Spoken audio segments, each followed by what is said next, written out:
It all started Halloween weekend last year when this sewage plant in North Andover made headlines for dumping 8 million gallons of raw sewage into the Merrimack River during a power outage.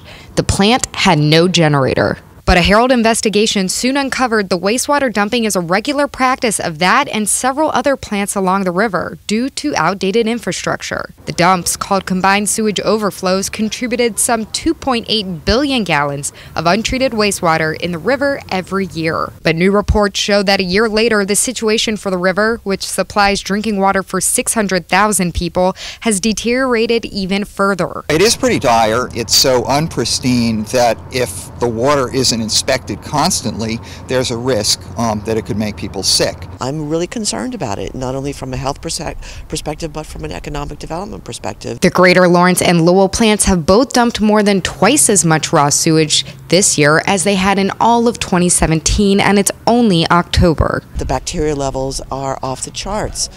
We've had to shut down beaches and the river many times as a result of these CSO activations in the river, and it's time that it stops. And 1 year later, the Lawrence plant is still without a generator. It's an expense the executive director says they can't afford. I think it's tragic. I mean, I think as a minimum, all of these plants should have backup power.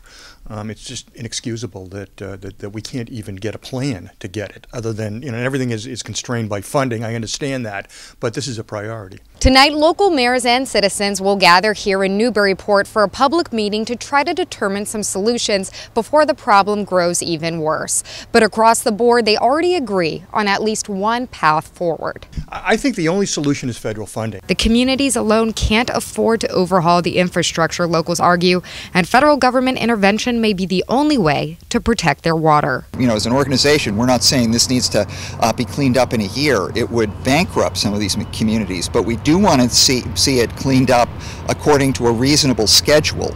Reporting from the Merrimack River, Meghan Ottolini, the Boston Herald.